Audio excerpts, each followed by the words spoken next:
अस्सलाम वालेकुम everyone, myself doctor Iqra. Welcome to another video of Pak medicine.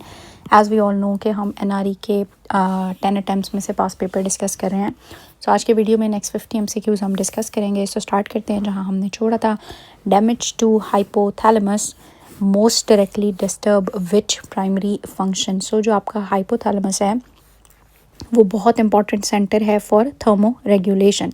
इसका मतलब है कि वो किस चीज़ को रेगुलेट करता है, टेम्परेचर को। सो अगर हमारे पास क्या होगा, हाइपोथैलेमस डैमेज होगा तो टेम्परेचर की जो रेगुलेशन है बॉडी में डेफिनेटली वो डिस्टर्ब हो जाएगी।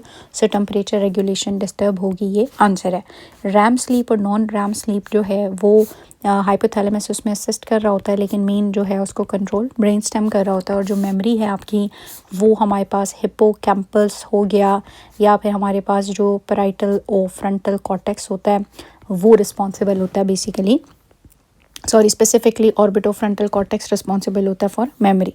28 ईयर ओल्ड वुमन है, उसको फटीग हो रही है, डिस्निया हो रहा है। लैब में हमने देखा तो उसका हीमोग्लोबिन कम था, MCV भी कम था। सो जब हीमोग्लोबिन कम है और MCV भी कम है तो इसको हम लोग क्या कहते हैं, इसको हम माइक्रोसिटिक अनीमिया कहते हैं। अब माइक्रोसिटिक अनीमिया की बहुत सारी रीजंस हैं, जैसे कि iron deficiency anaemia, anaemia of chronic disease, thalassemia, sideroblastic anaemia. तो हमें कैसे पता चलेगा कि कौन सा अनीमिया है?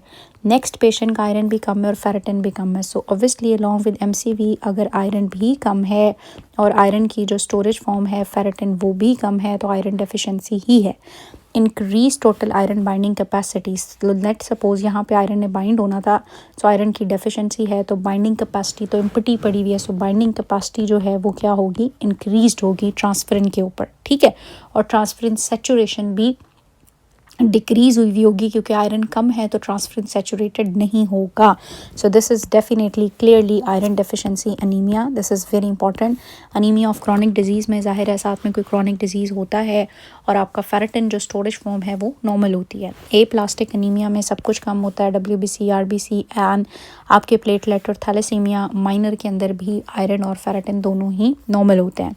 Which immunoglobulin is primarily responsible for allergic reaction? That is simply IgE. So IgE responsible होता है टाइप 1 हाइपर सेंसिटिविटी रिएक्शन के लिए। जब भी बॉडी एलर्जिक होती है किसी चीज़ से तो IgG उन सेल्स के ऊपर, जो मास्ट सेल्स हैं उनके ऊपर बाउंड हो जाता है। एंड व्हेनेवर दोबारा एक्सपोज होगी तो ये एक एलर्जिक रिएक्शन स्टार्ट करा देगा, हिस्टामीन वगैरह रिलीज़ कराएगा। तो हमारे पास ये जो टाइप 1 हाइपर सेंसिटिविटी ओ एलर्जिक रिएक्शन होता है, IgG रिस्पॉन्सिबल इसके लिए होती हैं। IgG अबंडेंट इम्यूनोग्लोबुलिन है बॉडी के अंदर। IgM एक्यूट इन्फेक्शंस के बाद होती है और IgA जो है उसका भी एलर्जी में ताल्लुक़ नहीं है। 1 year old with diarrhoea is alert. Alert का मतलब है कि अभी वो इतना डिटोरिएट नहीं हुआ, but has dry mucous membrane, skin pinch, return slowly and drinks eagerly. इसका मतलब है ये हमारे पास मॉडरेट डिहाइड्रेशन है। जो सवेयर होती है उसमें नंबर 1 तो वो अलर्ट नहीं होता और नंबर 2 वो ड्रिंक भी नहीं कर रहा होता, डिजी और ड्राउजी होता है। मोस्ट अप्रोप्रिएट IMNCI के मुताबिक क्या है? सो अगर तो डिहाइड्रेशन बिल्कुल भी ना हो तो फिर प्लान A के साथ जाते हैं, जिसमें हम उसको घर भेज देते हैं और घर में हम कहते हैं कि उसकी हाइड्रेशन का ख्याल रखें। लेकिन चूँकि यहाँ पे सम डिग्री ऑफ डिहाइड्रेशन मौजूद है, और डिहाइड्रेशन के क्या साइंस हैं, यही dry mucous membrane, skin pinching. So we will go with plan B. Plan B के अंदर हम लोग उसको क्या करेंगे, ORS सोल्यूशन स्टार्ट करा देंगे फॉर डिहाइड्रेशन। और अगर वो डिजी ड्राउजी हो जाता तो प्लान सी होता। प्लान सी में फिर हम उसको एडमिट कर लेते और हम उसको IV फ्लूइड्स देते, ठीक है। तो ये किसी भी तरह से क्वेश्चन आ सकता है। सो आपको सब पता हो, रीअश्योरेंस तो नहीं क्योंकि डिहाइड्रेशन तो मौजूद है but it's not too very severe. 52 year old woman है, उसको बल्जिंग हो रही है सर्जिकल साइट पे काफ़ी मंथ्स बाद आफ्टर हिस्ट्रेक्टमी। सो हिस्ट्रेक्टमी में जहाँ पे भी सर्जिकल साइट थी और वहाँ पे अब दोबारा से बल्ज हो गया तो इसको हम इंसिजनल हर्निया कहते हैं। यानी इंसिजनल एरिया में क्या हो गया है, एक हर्निया क्रिएट हो गया। और इंसिजनल हर्निया चूँकि सिम्टोमेटिक पेनफुल भी होता है, एक दफ़ा आ जाए तो इसमें स्ट्रेंगुलेशन का चांस ज़्यादा होता है, तो हम उसका रिपेयर करते हैं। लेप्रोस्कोपिक रिपेयर की ज़रूरत नहीं है, हर्नियोग्राफी की भी ज़रूरत नहीं है और कंजर्वेटिव मैनेजमेंट भी नहीं, क्योंकि स्ट्रेंगुलेशन का चांस होता है। So we will go for open mesh repair. Gravida 3 para 2 8 weeks पे आ रही है, वजाइनल ब्लीडिंग विद क्लॉट्स। अब इसको वजाइनल ब्लीडिंग भी हो रही है, उसकी ऑस भी ओपन है और क्लॉट्स जो हैं वो बाहर आ रहे हैं और कुछ अंदर भी पड़े हुए हैं, तो ये इनकम्प्लीट मिसकैरेज है। The cervical os is open and some products are still inside, this is incomplete miscarriage. Complete होता है कि जिसमें सारे का सारा चीज़ बाहर आ गई हो और यूट्रस आपका बिल्कुल एम्प्टी और ऑस भी क्लोज हो चुकी हो, तो हम कहते हैं कंप्लीट मिसकैरेज हो चुका हुआ है। मिस्ड अबॉर्शन कौन सा होता है? जिसमें फीटल कार्डिक एक्टिविटी आपकी नहीं होती। और इनएविटेबल वो होता है जहां वुमन आई है विद सम ब्लीडिंग, ऑस ओपन है लेकिन उसने अभी क्लॉट्स पास नहीं किए, फीटस तो अंदर है लेकिन चूंकि ऑस ओपन हो चुकी है तो दिस इज़ इनएविटेबल, इस बच्चे को बचाया नहीं जा सकता, ये अल्टीमेटली अबॉर्ट हो ही जाएगा। ठीक है, सो ये सारी टर्म्स हैं। चेस्ट लीड में ईसीजी के ऊपर एसटी एलिवेशन है 2-3 AVF। मैंने पहले भी समझाया है, एफ का मतलब है फुट, फुट का मतलब है इन्फीरियर, और जहाँ पे भी AVF में एलिवेशन होगी that would be inferior wall MI। जो इंटीरियर वॉल MI है उस पर V1 से लेके V4 तक एसटी एलिवेशन होती है। लेटरल में 1 AVL V5 और V6 में होती है, और पोस्टीरियर जो है उसके अंदर डिफरेंट पैटर्न होता है, वो इस तरह का नहीं होता, उसमें कुछ R waves and alternate depression होती है। इसका एक दफ़ा आप लोग कंफर्म करके देख लीजिएगा, इतनी ज़्यादा लाइक मैं भी नहीं हूँ। Which supplement prevent isoniazid induce peripheral neuropathy. So basically हमारे पास जो है वो आइसोनाइजेट एक ऐसी ड्रग है जो हम टीबी में देते हैं, और वो बेसिकली क्या है, रिस्पॉन्सिबल होती है B6 डेफिशिएंसी के लिए। सो आइसोनाइजेट के साथ जब हम B6 बाहर से देना शुरू कर देंगे तो आइसोनाइजिट की वजह से होने वाली न्यूरोपैथी नहीं होगी। So pyridoxine, vitamin B6, not folate, not vitamin B12, not vitamin C, B9 and B12 जो हैं ये भी पेरिफेरल न्यूरोपैथी कॉज करते हैं, लेकिन आइसोनाइजिट की वजह से इनके ऊपर कोई फ़र्क नहीं पड़ रहा होता। 46 ईयर ओल्ड मेल है, उसको यूनिलैटरल काफ स्वेलिंग और टेंडरनेस है, DVT कंफर्म हो गया। मोस्ट अप्रोप्रिएट ट्रीटमेंट हमने क्या देना है? So most appropriate low molecular weight heparin हम देते हैं। हम वैसे भी अगर एक फ़ीमेल हो और हाई रिस्क हो तो उसको हम लोग जो है वो प्रोफिलैक्सिस डोज देते हैं, लेकिन सिम्टम्स आना शुरू हो जाएं तो फिर हमने थेराप्यूटिक डोज देनी होती है। वारफरिन पहले दी जाती थी, लेकिन चूंकि इसको कंटिन्यूस मॉनिटरिंग INR ज़रूरत होती है, इसके रिस्क भी ज़्यादा हैं, सो हम वारफरिन नहीं देते, अनफ्रैक्शनेटेड भी नहीं, और एंटीप्लेटलेट एजेंट्स भी हमने नहीं देने होंगे। लो मॉलिक्यूलर वेट हेपरिन ही फर्स्ट लाइन है। During thyroid surgery under general anesthesia and tidal volume of carbon dioxide suddenly नीचे आ जाता है, एंड साथ ही साथ आपका ऑक्सीजन सेचुरेशन भी नीचे आ जाती है। मोस्ट लाइकली इसकी रीज़न क्या है? अब दोनों का एट अ टाइम नीचे आने की रीज़न एंडोट्रेकियल ट्यूब डिस्प्लेसमेंट हो सकती है, क्योंकि थायराइड सर्जरी के बाद मोस्ट लाइकली एंडोट्रेकियल ट्यूब जो है वो डाली होगी, क्योंकि ब्रोंकोस्पैज्म ऐसा कुछ नहीं करती है। न्यूमोथोरेक्स जो है उसमें पेशेंट अनस्टेबल हो जाता है, और जो एटिलेक्टेसिस होती है उस पर भी कार्बन डाइऑक्साइड ड्रॉप कर रहा होता है, लेकिन कार्बन डाइऑक्साइड जो है वो आहिस्ता आहिस्ता ग्रेजुअल उसका ऑनसेट होता है, सडन ऑनसेट जो है वो उसका नहीं होता। और न्यूमोथोरेक्स के अंदर कार्बन डाइऑक्साइड रिटेन होती है, ऑक्सीजन कम होता है, ये जो दोनों कम हो गए हैं this could be due to endotracheal tube displacement. Which joint complex chiefly mediate inversion and eversion. So जो सब टेलर जॉइंट होता है ये रिस्पॉन्सिबल होता है इन्वर्जन एंड ईवर्जन के लिए। एंकल जॉइंट जो है वो हमारे पास रिस्पॉन्सिबल होता है plantar flexion and dorsiflexion के लिए। जो डिस्टल टिबियोफिब्युलर जॉइंट होता है ये जॉइंट की स्टेबिलिटी मेंटेन करने के लिए रिस्पॉन्सिबल होता है, और कैल्किनो क्यूबॉइड जो है वो असिस्ट करता है सब टेलर को फॉर इन्वर्जन एंड ईवर्जन, लेकिन main function inversion and eversion करना सब टेलर जॉइंट का काम है। Which iron study is associated with IDA, और ये IDA मैंने अभी ऊपर आपको बता दिया है कि इसमें हमारे पास आयरन ख़ुद भी कम होगा बज़ात, और फेरेटिन भी कम होगा, और जाहिर है अगर आयरन कम है वो ट्रांसफरेंट पे बाउंड नहीं हो रहा, बाइंडिंग कैपेसिटी ज़्यादा है। जैसे गाड़ी पैसेंजर को लेके जाएगी तो पैसेंजर नहीं है तो गाड़ी की कैपेसिटी ज़्यादा होगी पैसेंजर कैरी करने की, और गाड़ी में बैठे लोग कम होंगे, यानी सेचुरेशन कम होगी। सो ट्रांसफरेंस सेचुरेशन कम होगी, ट्रांसफरेंस का नंबर ज़्यादा होगा और बाइंडिंग कैपेसिटी ज़्यादा होगी, आपने याद रखना है। So low ferritin low iron and high transferrin iron binding capacity. High ferritin no, normal ferritin and high iron no, high ferritin and high iron बिल्कुल भी नहीं। फेरस सल्फेट ने शो किया, अच्छा, ferrous sulphate show pharmacological antagonism with which agent due to chelation and reduce absorption. तो ferrous sulphate का आपने याद रखना है कि ये एंटागोनिज्म शो करता है विद टेट्रासाइक्लिन और इसके एब्जॉर्प्शन को कम कर देता है। A woman with past pelvic inflammatory disease, oligomenoria and amenorrhea. Oligomenoria का मतलब है उसका जो menstrual cycle की length है वो ज़्यादा हुई हुई है और उसको periods कम होते हैं, और amenorrhea का मतलब होता है बिल्कुल ही periods ना होना कभी कभार. Seeks contraception which is an absolute contraindication to copper IUD. अब copper IUD एक डिवाइस है जो यूट्रस के अंदर रखी जाती है और ये कॉन्ट्रासेप्शन प्रोवाइड कर रही होती है फॉर 5 to 10 ईयर्स, और ये इट सेल्फ खुद भी PID करती है, और अगर PID की हिस्ट्री है तो ये कॉन्ट्राइंडिकेटेड हो जाती है. Not amenorrhoea, not oligomenorrhoea, not nulliparity. What is the most common pulmonary complication after ingestion or inhalation of kerosene oil? Kerosene oil आपने याद रखना है कि ये बहुत ज़्यादा volatile होता है और इसके ingestion towards lung के chances बहुत ज़्यादा होते हैं, और you can say aspiration के भी. So जब ये lungs के अंदर जा सकता है तो वहाँ पे pneumonitis कर सकता है. Not pneumonia, not lobar pneumonia, not TB, क्योंकि इसके chemical components जो हैं वहाँ पे inflammation करेंगे और pneumonitis हो जाएगा. 3 साल का बच्चा है, उसको कफ हो रहा है, टेकेपनिया हो रहा है after ingesting kerosene oil, vital stable है, मोस्ट अप्रोप्रिएट इमीडिएट मैनेजमेंट क्या है? अब जब उसने केरोसिन ऑयल को इंजेस्ट कर लिया तो हमने कहा देयर इज़ अ चांस कि वहाँ पे इन्फ्लेमेशन होगी और बाद में इन्फेक्शन हो सकता है, तो हम सपोर्टिव केयर के साथ साथ प्रोफिलैक्टिक एंटीबायोटिक देंगे. नेबुलाइजेशन तो हम तब करते हैं जब ब्रोंको कंस्ट्रक्शन हो, लवाश तो हम तब करते हैं जब हमने स्टमक की सफाई करनी हो. स्टीरॉइड्स अभी फ़िलहाल देने की ज़रूरत हमें इतने छोटे बच्चे को नहीं है. Tiny bluish white spots on the buccal mucosa opposite the molars, they are pathognomic. अब ये जो हमारे पास bluish white spots हैं बकल म्यूकोजा के अंदर, ये कहलाते हैं कॉप्लिक स्पॉट्स. ठीक है, और कॉप्लिक आप लोगों ने मीज़ल्स को याद रखना है कि मीज़ल्स का मतलब होता है C और K और C भी सेम ही है ना, इतना कोई डिफरेंस नहीं है.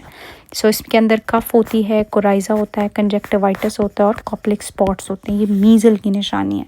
So this is measles. Rubella के अंदर जो है वो ऐसा नहीं होता. लिम्फेडिनोपैथी होती है उसमें मोस्टली. स्कारलेट फीवर के अंदर स्टॉबरी टंग होती है और हमारे पास स्टोन पीपर रैश होता है, और डिप्थीरिया के अंदर तो ग्रेइश सी जो है वो एक मेम्ब्रेन आईवी होती है आपकी back of the oral cavity में. Which auscultatory finding most commonly accompany left bundle branch block. अब लेफ्ट बंडल ब्रांच ब्लॉक जब हुआ है तो बंडल ऑफ हिस से राइट साइड पे तो सिग्नल चलेंगे, आपकी राइट वेंट्रिकल फॉरन डीपोलराइज होगी, लेकिन लेफ़्ट साइड पे क्या है, डिलेड है. अब जब डिलेड है तो delayed left ventricular contraction late होगी, और लेफ़्ट वेंट्रिकुलर कॉन्ट्रैक्शन जब थोड़ी डिले होगी तो एओर्टिक वाल्व भी लेट क्लोज होगी, पल्मोनरी पहले हो जाएगी.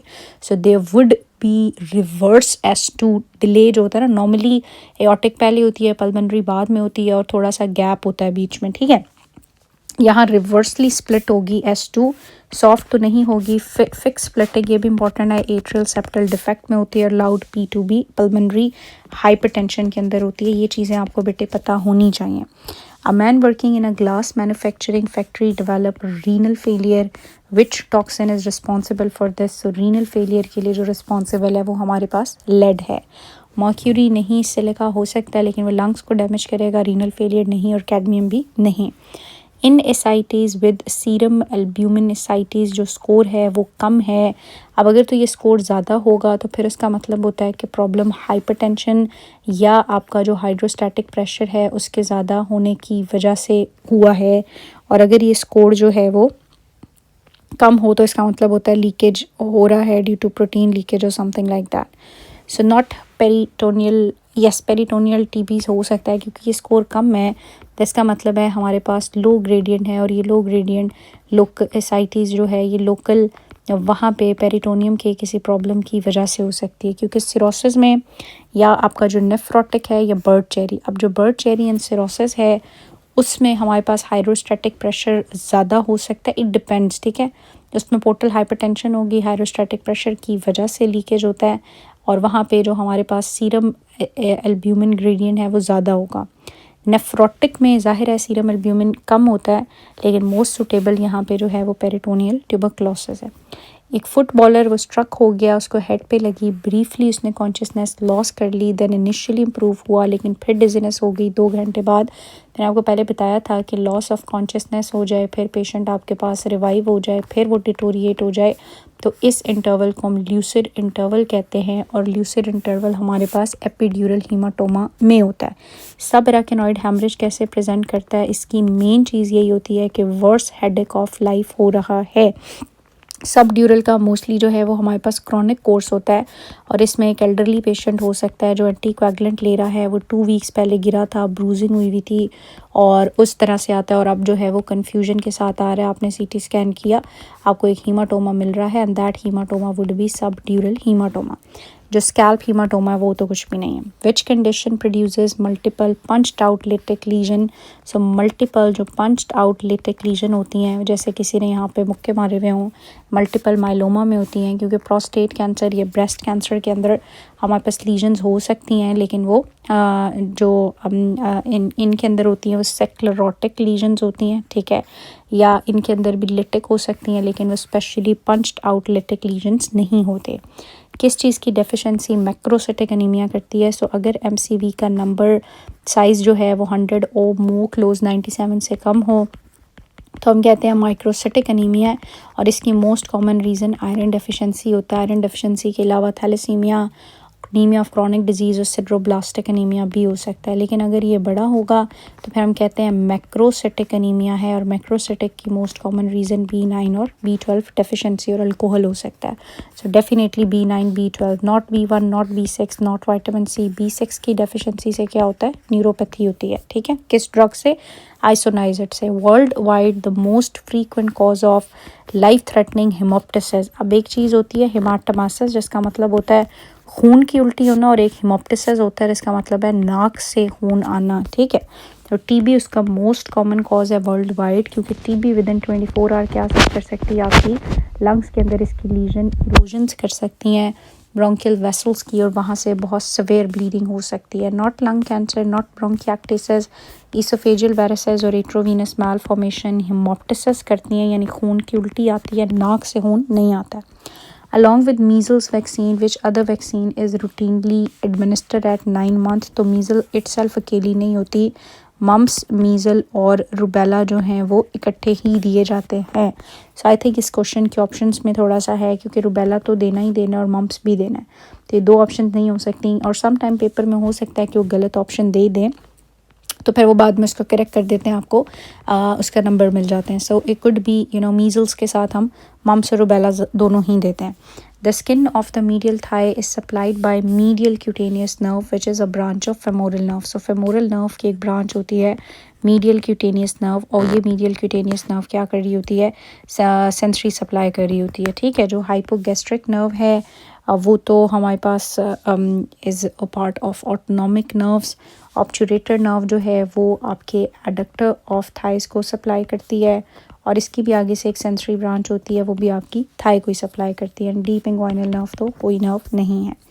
विच clinical deformities most characteristics of median nerve palsy. Median nerve palsy में ऐप हैंड होता है, जिसके अंदर हम कहते हैं कि हमारे जो ओपोनेंट्स हैं वो डैमेज होते हैं, एबडक्टर पॉलिसिस ब्रेविस, और जो हमारे पास जो है वो एक और होता है, अब नीचे आप एक्सप्लेनेशन में देखोगे वैसे आपको मिल भी जाएगा, एबडक्टर पॉलिसिस ब्रेविस और I think flexor pollicis Brevis, ये और जो ओपोनेंट्स हैं ये डैमेज हो जाते हैं, जिससे पेशेंट थंब अपोजिशन नहीं कर सकता, स्पेशली थंब की जो है, क्योंकि मीडियन नर्व सप्लाई कर रही होती है थंब को, आपकी फर्स्ट फिंगर और मिडल फिंगर को। रिस्ट ड्रॉप जो है ये होता है रेडियल नर्व की इंजरी में, फुट ड्रॉप होता है कॉमन पेरोनियल नर्व की इंजरी में, और क्लॉ हेड होता है अल्नर नर्व की इंजरी में। ये बेसिक टर्म्स आपको, ये बेसिक चीज़ें ज़रूर पता होनी चाहिए।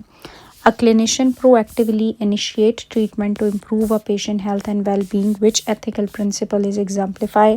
अगर आप कोई चीज़ इनिशिएट करो ताकि आप उसकी हेल्थ को बेटर कर सको तो इसको बेनिफिसेंस कहते हैं, उनके बेनिफिट के लिए काम करना। ऑटोनॉमी का मतलब होता है कि उसकी इंडिविजुअल की राइट को रिस्पेक्ट करना, ये उसकी ऑटोनॉमी है कि वो अपने लिए पेशेंट जो भी डिसीजन लेना चाहे वो ले सकता है। जस्टिस का मतलब होता है कि विदाउट एनी डिस्क्रिमिनेशन आप हर बंदे को इक्वल ट्रीटमेंट करो, और नॉन वेलिफिसेंस का मतलब होता है नो हार्म, कि आप पेशेंट को अपनी तरफ से कोई नुकसान ना पहुंचाओ। Which single factor most strongly increase lifetime melanoma risk? Melanoma का मोस्ट इम्पॉर्टेंट रिस्क जो है वो यूवी रेज होती हैं, ठीक है। सो UV rays, yes smoking do increase but not straight and significantly, chemotherapy भी नहीं। एस्बेस्टोस एक्सपोजर की वजह से लंग कैंसर का चांस जो है वो बढ़ता है, not specifically lung cancer but the lining of the lung which is mesothelioma, उसके चांसेस बहुत बढ़ जाते हैं। डिहाइड्रेटेड पेशेंट को बार बार वोमिटिंग हो रही है और मेटाबॉलिक अल्कलोसिस है, loss of which electrolyte is expected. ताबिक पेशेंट अगर बार बार क्या कर रहा है, वोमिट कर रहा है, तो स्टमक से वो HCl को लॉस कर रहा है। जब उसकी बॉडी से एसिड जा रहा है तो देयर वुड बी एसिडोसिस, ठीक है। और बॉडी इस एसिडोसिस को कंपनसेट करने के लिए क्या करती है कि आपकी किडनी से बाइकार्बोनेट को लॉस करना शुरू करती है। जब किडनी से बाइकार्बोनेट लॉस होता है तो साथ में पोटाशियम भी लॉस होता है। पोटाशियम भी लॉस होगा तो क्या हो जाएगा, हाइपोकलीमिया, ठीक है। बॉडी जब एसिड को लॉस करती है, यहाँ पे मिस्टेक होगी मेरे से। बॉडी जब एसिड को लॉस कर रही है, HCl आपकी बॉडी से सारे का सारा बाहर जा रहा है, एसिड बाहर जा रहा है, तो पीछे क्या क्रिएट होती है, अल्कलोसिस, ठीक है। अब इस अल्कलोसिस को मैनेज करने के लिए बॉडी के अंदर जो अल्कली मौजूद है, बाइकार्बोनेट है, बॉडी इसको एक्सक्रीट करेगी। जब आपका बाइकार्बोनेट एक्सक्रीट होगा, साथ पोटाशियम भी जाएगा, देयर वुड बी हाइपोकलीमिया। पोटाशियम जो है वो हमारे पास लॉस होना शुरू हो जाएगा। A man with visual blurring and high anionic gap metabolic acidosis after consuming alcohol should receive. Most likely ये जो एसिडोसिस क्रिएट हुई है और विजुअल ब्लरिंग है, ये मेथनॉल से हुई है। और मेथनॉल का जो हमारे पास एंटीडोट है वो फॉर्मीपिज़ोल होता है, ठीक है। इसको हमने क्या देना होगा, फॉर्मीपिज़ोल, क्योंकि नैलेक्सोन किसका एंटीडोट है, मॉर्फिन का। फाइसोस्टिग्मीन हम लोग कब दे रहे होते हैं, जब पेशेंट को हम चाहते हैं कि उसकी कॉलिनर्जिक एक्टिविटी बढ़ाई जा सके, ठीक है, और एंटी कॉलिनर्जिक इफेक्ट को जब रिवर्स करना हो। और फ्लूमैज़िनिल कब देते हैं, जब पेशेंट ने बेंजोडाइज़ेपिन की ओवरडोज ली हो। बेंजोडाइज़ेपिन का जो एंटीडोट है वो फ्लूमैज़िनिल है। डायबिटिक पेशेंट को सडन मूवमेंट्स एंड रेस्टलेसनेस होना शुरू हो गई after receiving a drug for nausea, which drug it must be, so it must be metoclopramide। metoclopramide dopamine antagonist है, और डोपामीन एंटागनिस्ट लेने से सडन डिस्टोनिक मूवमेंट स्टार्ट हो सकती हैं, और ये सडन डिस्टोनिक मूवमेंट इस पेशेंट में हुई हैं, ये एक्स्ट्रा पायरामिडल सिम्टम्स होते हैं। यस, ये metoclopramide से ही हुआ है। ऑन्डेंसेट्रॉन सेरोटोनिन एंटागनिस्ट हैं। डोमपेरिडोन और एरिथ्रोमाइसिन आपको पता है एंटीबायोटिक है, but it do increase the mortality of your GIT tract, ठीक है। Which enzyme is most specific for the diagnosis of myocardial infarction? None other than CKMB। troponin I और T वैसे ज़्यादा प्रोमिनेंट है। AST और ALT आपको पता है लिवर में होता है, और LDH की मदद से हम देख रहे होते हैं कि बॉडी के अंदर जो सेल्स हैं उनका माइटोसिस रेट और वो क्या है।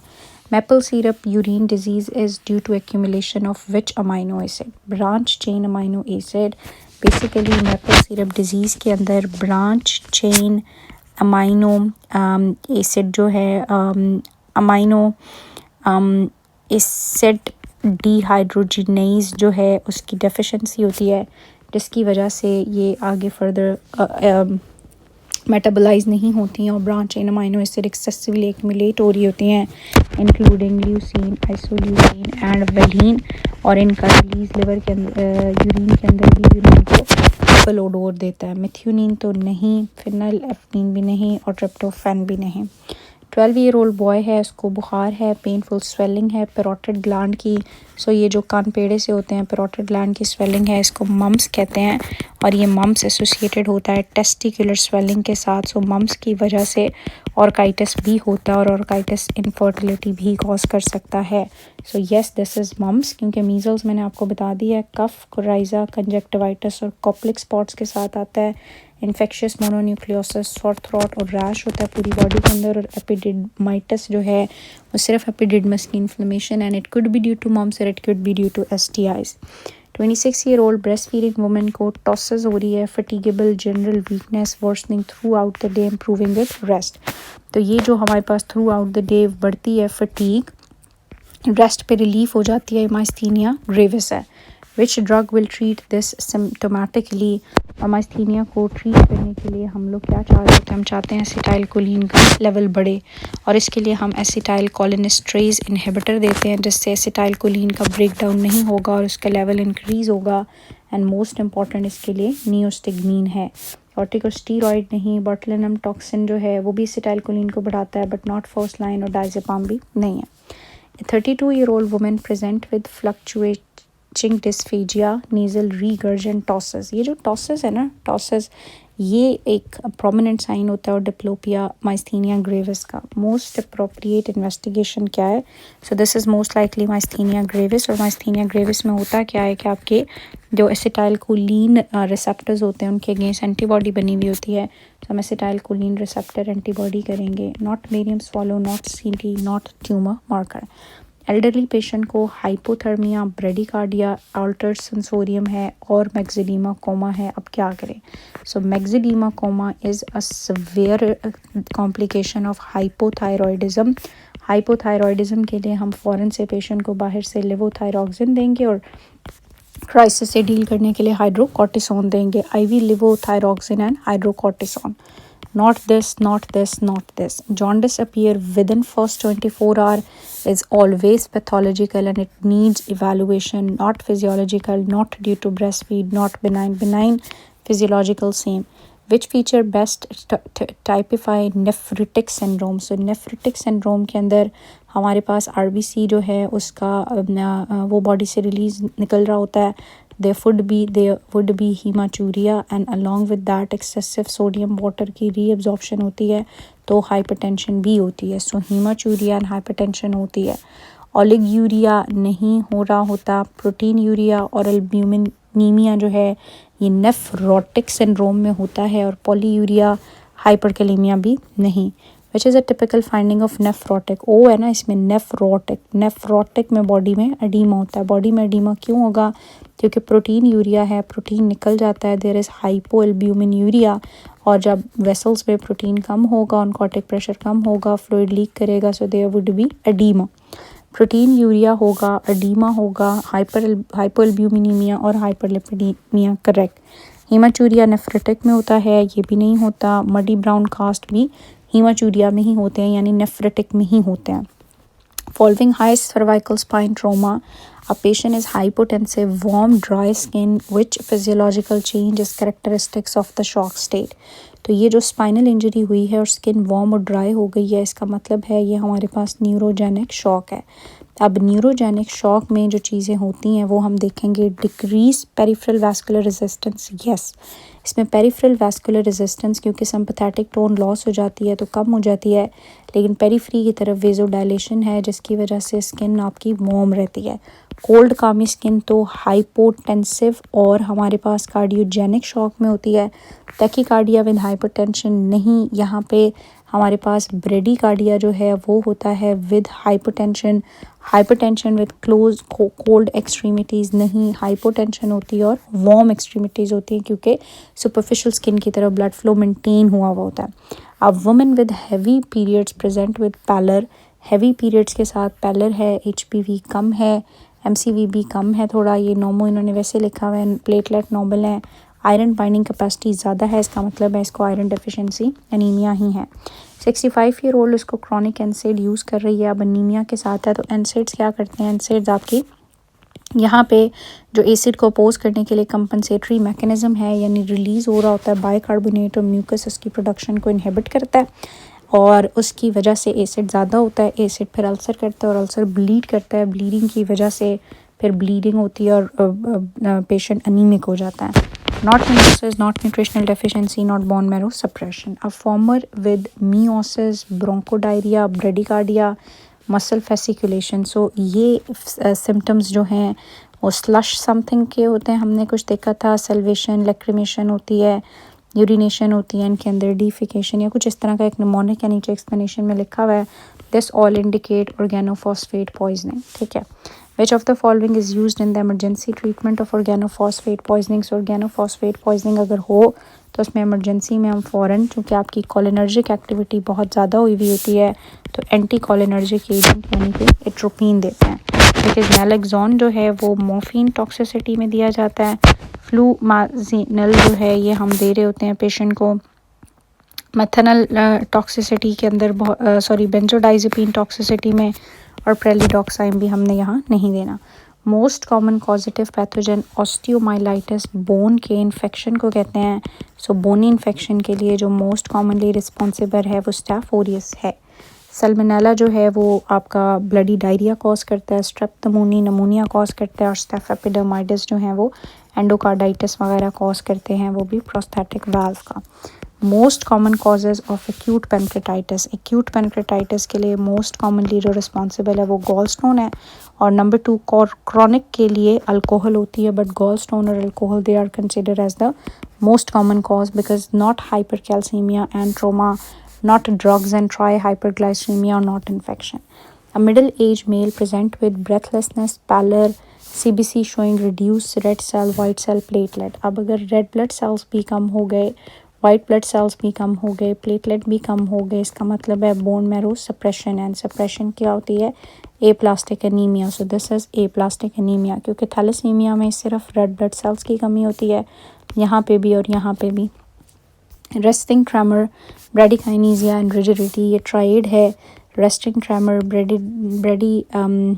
ब्रेडिकाइनेसिया एंड रिजिडिटी, जो कि किसके अंदर होता है? पार्किंसन के अंदर। और पार्किंसन में क्या प्रॉब्लम होता है? बॉडी में सब्सटेंशिया नाइग्रा में डोपामीन नहीं बनता, और बाहर से हम डोपामीन एगनिस्ट देते हैं, यानी कि लेवोडोपा, ओ कार्बिडोपा वगैरह दिया जाता है। नॉट एसेंशियल ट्रेमर, अल्जाइमर भी नहीं है, और हंटिंगटन भी ये नहीं है। सो ये 50 क्वेश्चंस यहाँ पे कवर होते हैं। Which structure is degenerated in Parkinson? So we know substantia nigra जो है वही वहाँ पे डीजेनरेटेड होता है, ठीक है। अब नेक्स्ट 50 क्वेश्चन हम नेक्स्ट वीडियो में करेंगे, तो ये एक पेपर कंप्लीट हो जाएगा। अभी तक कोई चीज़ आपको समझ नहीं आ रही, पूछनी है। अगर कोई एक्सप्लेनेशन समझ नहीं आती तो मैंने बारहा आपको बताया कि यहाँ नीचे जो है हर क्वेश्चन की एक्सप्लेनेशन मौजूद है, आप पढ़ सकते हो।